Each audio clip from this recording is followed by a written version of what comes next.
Class 12 third semester পরীক্ষার পরিবেশ বিদ্যা বিষয়ের চতুর্থ ক্লাসে তোমাদের সবাইকে স্বাগত জানাই। এই ভিডিওতে আলোচনা করব বাস্তুতন্ত্রের গঠন এই সাব টপিকের কিছু গুরুত্বপূর্ণ এমসিকিউ টাইপ প্রশ্ন নিয়ে।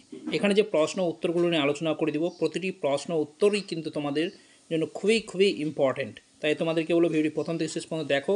এখানে যে প্রশ্নগুলো মনোযোগ সহকারে শোনো এবং এর প্রয়োজনে এর উত্তরগুলো তোমরা খাতার মধ্যে লিখে নিতে পারো।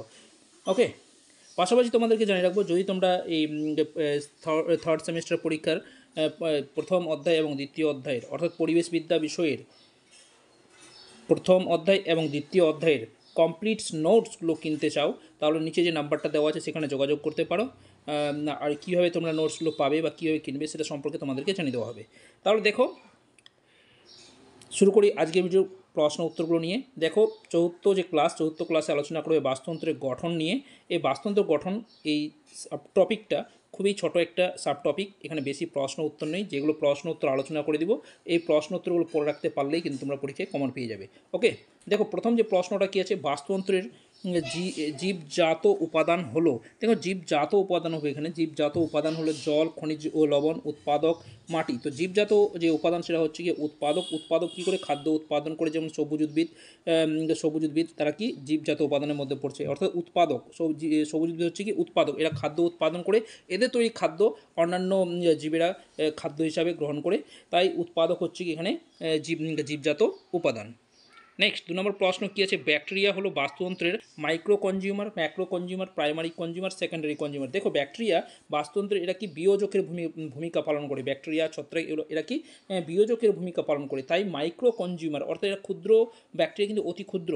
ওকে, এক কথায় ক্ষুদ্রাতি ক্ষুদ্র জীব এরা কি করে মানে এরা ভক্ষণ করে, অর্থাৎ মৃত জীব বস্তুকে কী করে বিয়োজিত করতে সাহায্য করে, বিয়োজনে সাহায্য করে, তাই এরা হচ্ছে মাইক্রো কনজিউমার। অর্থাৎ মাইক্রো কনজিউমার হচ্ছে গিয়ে ব্যাকটেরিয়া। ছত্রাক যদি অপশান থাকে সেটাও কিন্তু মাইক্রো কনজিউমারের মধ্যে কিন্তু পড়বে। ওকে, বা এই প্রশ্নটা এইভাবে থাকতে পারে যে নিম্নলিখিত কোনটি বিয়োজকের ভূমিকা পালন করে, ব্যাকটেরিয়া, ছত্রাক এই সমস্ত থাকতে পারে হয়তো। ওকে, নেক্সট যে প্রশ্নটা আছে দেখে নাও, কী আছে, বাস্তুতন্ত্রের ভিন্ন পুষ্টি স্তরের মধ্যে শক্তি প্রবাহিত হয়। দেখো, একমুখী, বিপরীতমুখী, উভমুখী কোনোটি নয়। তো বাস্তুতন্ত্রের মধ্যে শক্তি প্রবাহিত হয়, বাস্তুতন্ত্রের মধ্যে শক্তি প্রবাহিত কিন্তু একমুখী। যেমন উৎপাদক থেকে সর্বোচ্চ খাদক স্তর পর্যন্ত যে শক্তি প্রবাহিত হয়, উৎপাদক থেকে নিয়ে শুরু করে সর্বোচ্চ উৎপাদকের উপরে কী প্রাথমিক খাদ্যের উপর গৌণ খাদ্য, গৌণর উপর হচ্ছে প্রগৌণ উপরে সর্বোচ্চ, এইভাবে যে শক্তি প্রবাহিত হয় এটা কিন্তু পরপর একমুখী হয়। বুঝতে পারলা, রিভার্স করে না শক্তিটা, সবসময় কী হয় একমুখী প্রবাহিত হয়ে থাকে। নেক্সট প্রশ্ন দেখো, বাস্তুতন্ত্রের শক্তির মূল উৎস। দেখো, বাস্তুতন্ত্রের শক্তির মূল উৎস হচ্ছে কি, এখানে দেখো বিয়োজক, সূর্যালোক, ব্যাকটেরিয়া, খনিজ লবণ, এগুলো অপশন দেওয়া আছে। তো সূর্যালোক হচ্ছে বাস্তুতন্ত্রের শক্তির মূল উৎস। এখানে যদি বলে সকল শক্তির মূল উৎস কোনটা, তাহলে সেটাও কিন্তু সূর্যালোক। কিন্তু বাস্তুতন্ত্রের শক্তির মূল উৎস অনেকে কী করে যে উৎপাদকটাকে শক্তির মূল উৎস বলে দেয়, সেটা কিন্তু ভুল হবে। তোমরা ভালো করে মনে রাখবে, বাস্তুতন্ত্রের শক্তির মূল উৎস হচ্ছে সূর্যালোক, বা সকল শক্তির মূল উৎস হচ্ছে গিয়ে সূর্যালোক। ওকে, বা বাস্তুতন্ত্রের শক্তির মূল উৎস হচ্ছে সূর্য অর্থাৎ সূর্যালোক। ওকে, বিষয়টা বুঝতে পেরেছ। নেক্সট দেখে নাও কী আছে, জীবেদের মৃত্যুর পর জীবদেহের বিভিন্ন জটিল যৌগ কাদের দ্বারা সরল যৌগে পরিণত হয়। এই প্রসঙ্গে কিন্তু আমি একটু আগে আলোচনা করে দিলাম। দেখো, জীবদের মৃত্যুর পর উৎপাদক, খাদক, বিয়োজক কোনটি নয়। তো জীবদের মৃত্যুর পর কী হয়, বিয়োজক দ্বারা সেই সমস্ত জীবদেহ কী হয় বিয়োজিত হয়। তাহলে এখানে বিয়োজক হবে উত্তরটা। কী হয় বিয়োজক, কী বিয়োজক, কী ব্যাকটেরিয়া হলো, ছত্রাক হলো, এই সমস্ত হচ্ছে গিয়ে বিয়োজকের ভূমিকা পালন করে। নেক্সট প্রশ্ন কী, দেখো কোনটি বেমানান। এখানে বেমানান বলা হয়েছে, দেখো কী কী দেওয়া আছে, হরিণ, গরু, বাঘ, ঘাস, ফড়িং।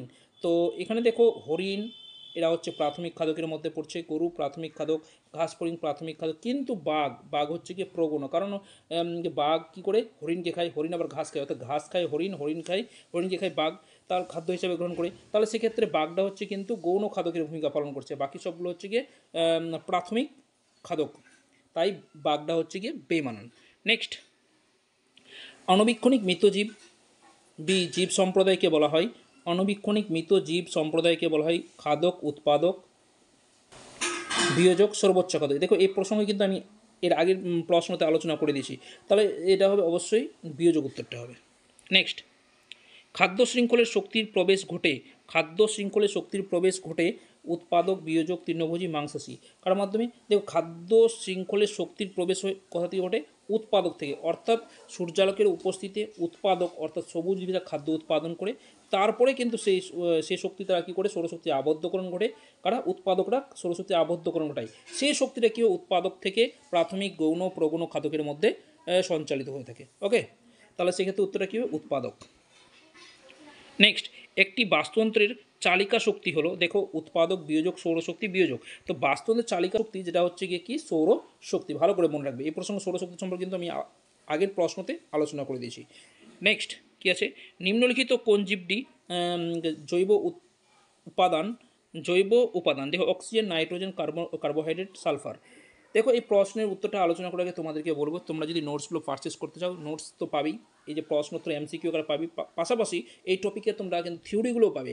থিওরি পড়ে তারপরে নোটসগুলো যদি তোমরা পড়ো, তাহলে বিষয়টা তোমাদের কিন্তু একেবারেই ক্লিয়ার হয়ে যাবে। তাই থিওরি এবং এই যে এমসিকিউটা প্রশ্ন দুটোই তোমাদেরকে পড়তে হবে।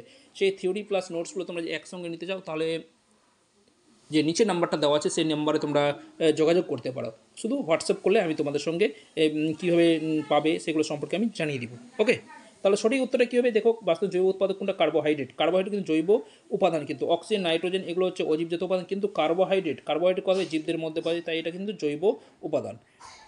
নেক্সট, বৃহৎ খাদক হলো দেখো এখানে 4টা অপশান দেওয়া আছে, বাঘ, হরিণ, হাতি, সবগুলি। তো সঠিক উত্তর হচ্ছে সবগুলি বৃহৎ খাদক, বাঘ, হরিণ এরা কিন্তু সব কিছুই হচ্ছে বৃহৎ খাদকের অন্তর্গত। নেক্সট, অনুখাদক হলো, দেখো ব্যাকটেরিয়া, ছত্রাক, এবি উভয়, আর বলছে কোনোটি নয়। তো এখান থেকে অনুখাদক, অনু বলতে ক্ষুদ্র আতি ক্ষুদ্র, সেটা হচ্ছে কি ব্যাকটেরিয়া ক্ষুদ্র, ছত্রাক ক্ষুদ্র, তাহলে এবিটা দুটাই উভয়, অর্থাৎ এবি হচ্ছে উভয় অনুখাদকের অন্তর্গত। তো এই ছিল আজকের ভিডিও কিছু গুরুত্বপূর্ণ এমসিকিউ টাইপ প্রশ্ন এবং তার উত্তর। তোমাদেরকে আগেই জানিয়েছিলাম যে এটা খুবই ছোট্ট একটা সাব টপিক, খুবই কম প্রশ্ন থাকবে, যেগুলো প্রশ্ন আলোচনা করে দিলাম। আশা করি এর মধ্য থেকে তোমরা পরীক্ষায় কমন পেয়ে যাবে। ভিডিওটি ভালো লাগলে অবশ্যই লাইক করবে, বন্ধুকে শেয়ার করবে, আর চ্যানেলটি অবশ্যই চ্যানেলকে সাবস্ক্রাইব করে পাশে থাকবে। ধন্যবাদ, দেখা হচ্ছে পরের ভিডিওতে।